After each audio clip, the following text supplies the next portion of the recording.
What is up, my friends? You are very welcome along to our Paris Saint-Germain second leg preview here on Anfield Agenda. The Reds take on the Parisians at Anfield. It's an 8 p.m. kickoff on Tuesday, and our match coverage will start right here from 6:40 p.m. Hope you can join us for it. It promises to be, well, another massive European night, and I think the PSG, their manager and their players have greatly underestimated the impact that Anfield is going to have on this occasion. They've been talking it up big time over the last few days. Let's see if they can live up to it. Many teams have come before them expecting to be able to deal with Anfield and have left with their tail between their legs, including the greatest to ever do it, Lionel Messi. So let's see what PSG have in store for us on Tuesday. Over the course of this video, I'm going to go through and give you my predicted 11, my score prediction, as well as a bit of a fact file on our opponents and their previous encounters in the knockout stages of the Champions League.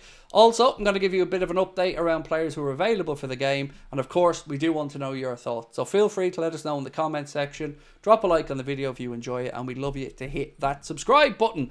Right, folks, loads to get through, so let's start talking about injuries. Cody Gakpo did do some individual training and ball work, but I don't think personally, and I'm guessing, but I don't think he's going to be available to start this game. It's been about a month out, if my maths is right, so I think you'll see Cody Gakpo, if he's available, on the bench and maybe make an impact for the last 20-25 if needed. Let's have a little look now at a fact file around our opponents, and then we'll get stuck into the predicted 11.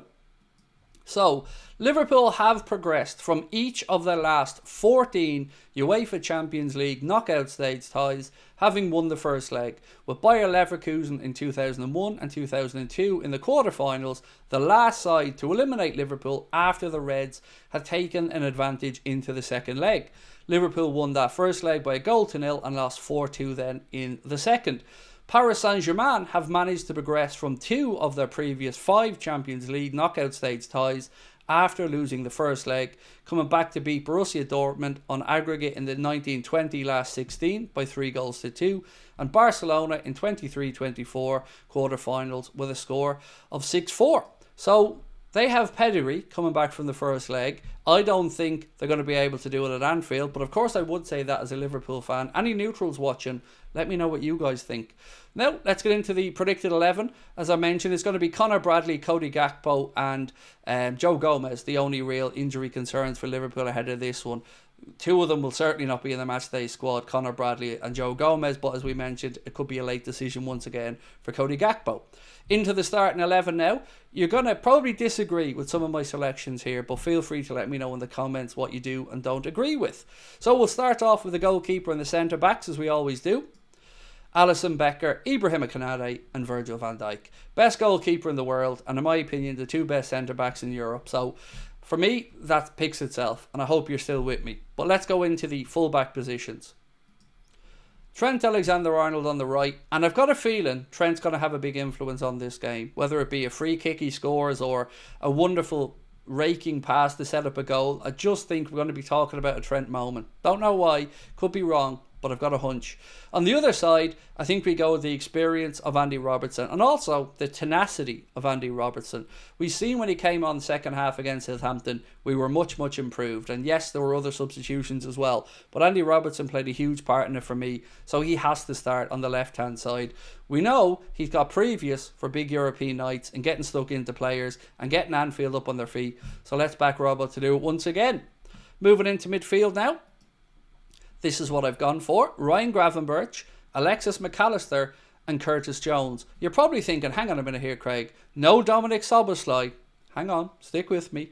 But I think that midfield trio is what I'd go with, because I would also, as you'll see in a second, put Dominic Szoboszlai in through the centre as the false 9, rotating with Curtis Jones. Or maybe even on the left side to rotate in. But either way, I want to see 4 midfielders, because I think we need the legs, and I think we're going to need to press from the front, work really hard and pound them into submission, because they ran rings around us at times over in Paris, and I really feel it's important for us to get back to doing what we do best, which is stifling teams, smothering them. And I think if you've got the work rate of Szoboszlai and Jones, as well as the guile and creativity of McAllister with the all-around brilliance of Ryan Gravenberch, I think that'll do. Now, I know it leaves us a little bit short in firepower, but I still back us on the counter with the pace of Salah and Diaz to cause them problems. And as the game goes on, you still then have the options to look for the bench for your Darwin Núñez, your Diogo Jota, your Cody Gakpo, or Federico Chiesa, even though, we probably won't see him get many minutes.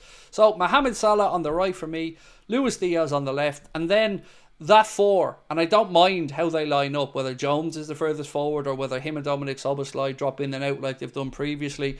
I'm convinced this is the way to go. I really am. Let me know in the comments, because I know it's a bit of a ballsy move and you're probably thinking, Craig, maybe Darwin or Diogo Jota.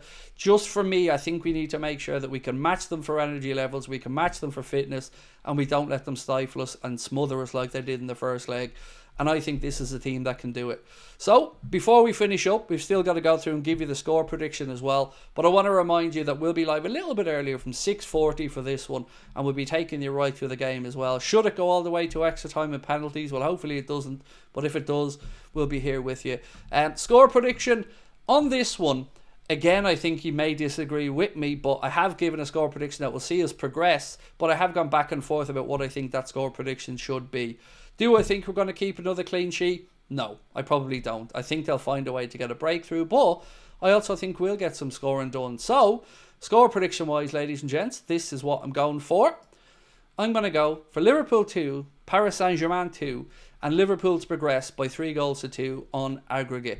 You might remember back when I did the round of 16 predictions, that is exactly what I went for, and I didn't just do this to match that. But having looked at the first leg, I think most of us will agree. We're probably a little bit fortunate to leave there with a win, but also you make your own luck. At Anfield, we're going to have to be a little bit more proactive. I don't want us sitting in, soaking everything up, and only playing on the counter. Yes, we can utilise the counter-attacking, and we know that when Alisson Becker picks the ball up, his first eyes are going to be looking straight down into the flanks for Mohamed Salah or Luis Diaz over the top, and I think we can hurt them in that way. But I do think it's going to be a game where we get the first goal, maybe PSG get one back. I don't think, even at a 2-2, we're ever going to be really fearful that we're going to get knocked out, if that makes any sense. So 3-2 to me overall for the prediction, 2-2 on the night, and hopefully then we've booked our place into the last 8, where we'll most likely take on Aston Villa. A reminder that should we progress, the second leg will be away from home in the quarter-final, with the first leg at Anfield, and then if we made it to the semis, we'd have the advantage of the second leg at home. That is pretty much it for me on this one, ladies and gentlemen. Again, appreciate all of your support. Do let me know your thoughts on my starting 11 and score prediction in the comments section. I hope to see you on the night for what is going to be another massive occasion. Huge week ahead. PSG in the Champions League on Tuesday, and then of course all roads lead to Wembley for that League Cup final against Newcastle on Sunday, and then it's into the international break. So we'll see you on Tuesday for the watch along from 6:40. Appreciate your support. We'll talk soon. Bye bye.